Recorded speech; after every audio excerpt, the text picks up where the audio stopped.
আছে। এই যে তারক ব্রহ্মা নাম, 24 প্রহর ব্যাপী তারক ব্রহ্মা নাম হচ্ছে এই যে মধুর নাম। হয়তো আর একটু ক্ষণিক বাদে এই মধুর নাম আর আমরা শুনতে পাবো না। হরে কৃষ্ণ কৃষ্ণ কৃষ্ণ হরে হরে, হরে রাম রাম রাম হরে হরে। কঠিন কিন্তু মধুর নাম। কেন নাই হরিনামে শুকনো কাষ্ঠে আগুন জ্বলে, হরিনামে ডাকা তো সাধু হয়। ক্ষণিক বাদে কি হবে? এই নামকে বলি দিয়ে এখানে পথ সৃষ্টি হবে। কিন্তু মধুর নাম আর হবে না।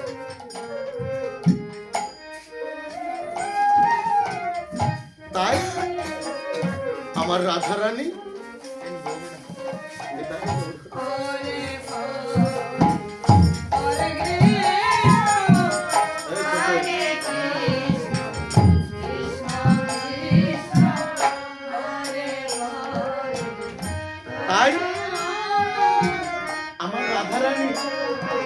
এই অষ্টসখী নিয়ে কি করবে? আজ গোবিন্দ পূজা রচনা করবে।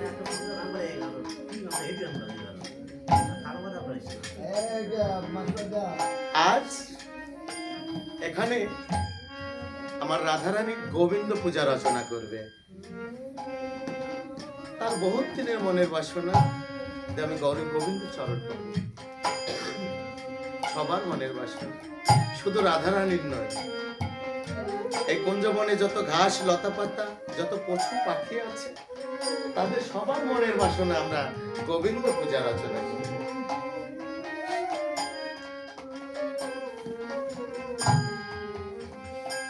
আর শুধু লতা পাতারা নয়, ভ্রমর দেখেন ফুলে ফুলে মধু পান করে, তাই না? কত ভ্রমর ফুলে বসেছে, মধু পান করছে। তাই মধু ভ্রমরকে বলছে, ওগো ভ্রমর, তুমি আজকে আমাকে আর পান করো না। কেন না? আমারও তো মনের আশা আমি গোবিন্দ সেবায় লাগবো। তাই মধু ভ্রমরকে বলছে, ওগো ভ্রমর, তুমি আজকে আমাকে পান করো, আমাকে আজকে তুমি গোবিন্দ সেবায় লাগতে দাও। তখন ভ্রমর বলছে, আমি তোমাকে পান করব না, তবে তোমার কাছে আমার একটি শর্ত আছে। কি শর্ত জানো মধু? তাহলে শোনো। তখন বলছে, ওগো মধু, তুমি ছড়ে পড়ো না,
তুমি ঝরে পড়ো না। মধু ঝরে গেলে গোবিন্দ সেবায় লাগবে না। গাছের ফুল যদি মাটিতে পড়ে যায়, সে ফুল কি গোবিন্দ সেবা? তাই মধুকে বলছে, ওগো মধু, তুমি ঝরে পড়ো না, তুমি যদি ঝরে পড়ে যাও আবার গোবিন্দ সেবায় লাগবে।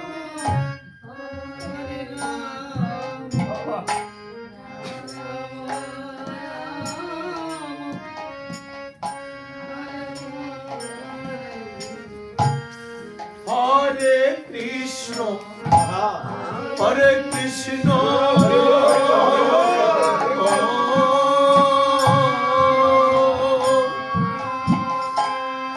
কৃষ্ণ কৃষ্ণ হরে হরে হরে রাম হরে রাম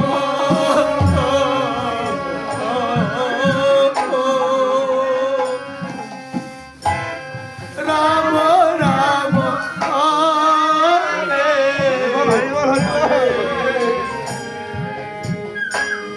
হরে কৃষ্ণ হরে কৃষ্ণ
করবে, এজন্য কি করতে হবে? পুষ্প চন্দন তুলে গোবিন্দ সেবা দিবে, তাই না? তাই সখীগণ মিলে কি করবে? এবার ফুল চন্দন তুলবে।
কৃষ্ণ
কৃষ্ণ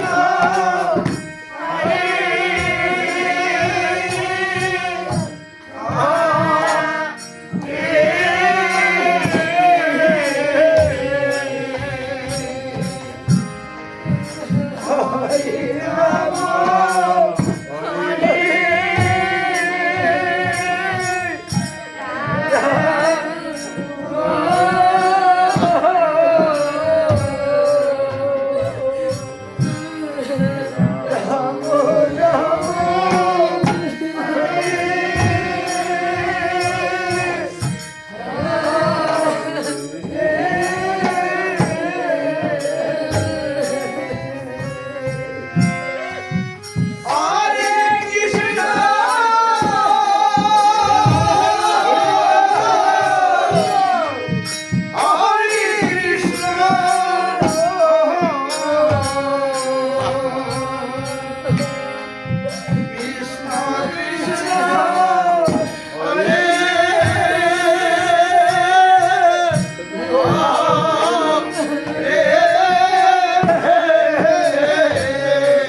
তখন হরে কৃষ্ণ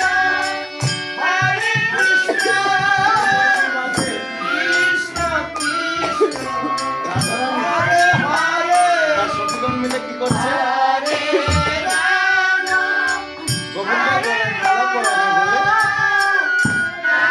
পুষ্প তুলে হরে হরে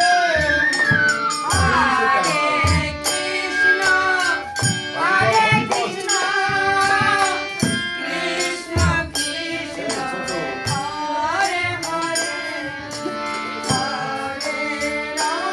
আর এই রাসের মাঝে একজন পুরুষ ঢুকেছে।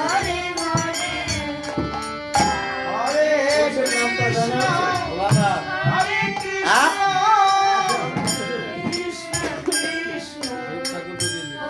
শিব ঠাকুর ঢুকেছিল না? শিবের আসল নাম কি? হ্যাঁ?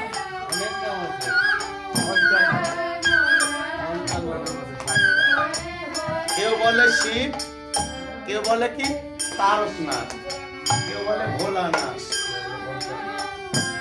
আবার কেউ বলে কি? আর ওর আসল নাম আছে, জানা আছে কারো? না,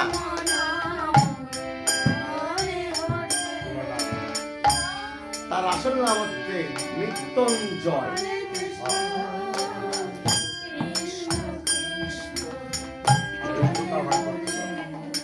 এই যে মৃত্যুঞ্জয় ঢুকে পড়েছিল এই রাসে, তাতে খালি সখীরাই গোবিন্দ চরণ পাবে আর আমি পাবো না, সেটা হবে না। তাই এরকম সখীগণ মালা খাচ্ছে, এমনি টাইমে ঠিক তখন কি করেছে, এই যে সখী সেজে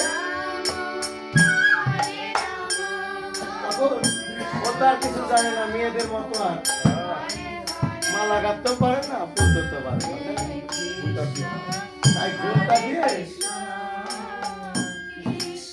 ওরা মালা গাচ্ছে আর শিব ধরে খালি ইয়ে করছে, খালি জোর পাকাচ্ছে।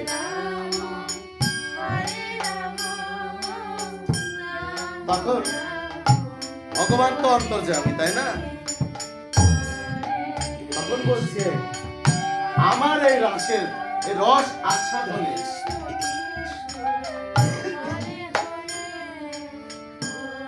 কি করে ওর ক্ষমতা হলো যে আমার রাশে বাধা বিঘ্ন করে?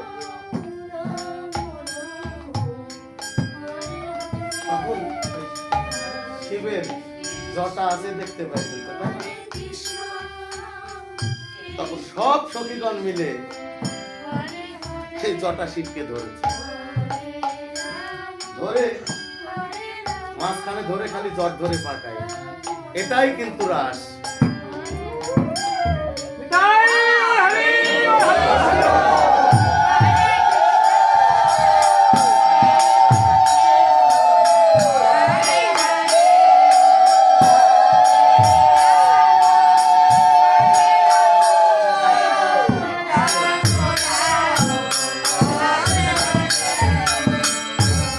তখন শিব যখন ধরা পড়ে গেল গোবিন্দর হাতে, আমার রাধারানীর হাতে, তখন ভগবান কি করলেন? নিজে অভিশাপ দিলেন, যে আজকে তুমি আমার রসে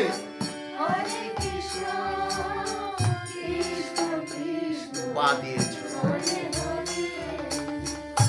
তাই আজ থেকে তোমাকে অর্ধা নারী অর্ধা পুরুষ করে দেব। অভিশাপ পড়ে দেখবেন তার অর্ধেক নারী আর অর্ধেক কিন্তু পুরুষের ছবি দেখেছেন কখনো? এই রাস থেকে রাস থেকে আরো একটি জিনিস সৃষ্টি হয়েছে।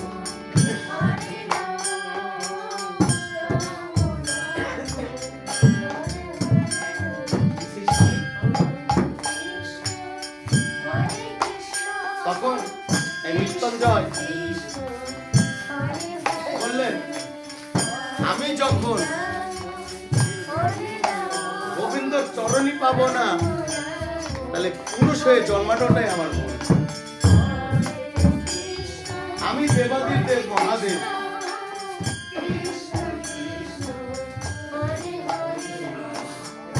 তখন আমি আমার পুরুষত্বই রাখবো না।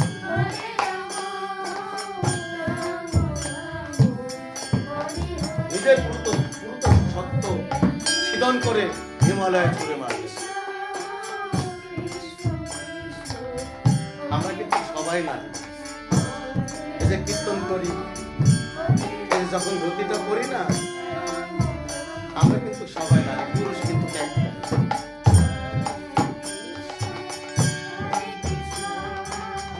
যখন হিমালয়ে ছুড়ে মারলেন তখন কি হলো? সৃষ্টি হলো শিবলিঙ্গ।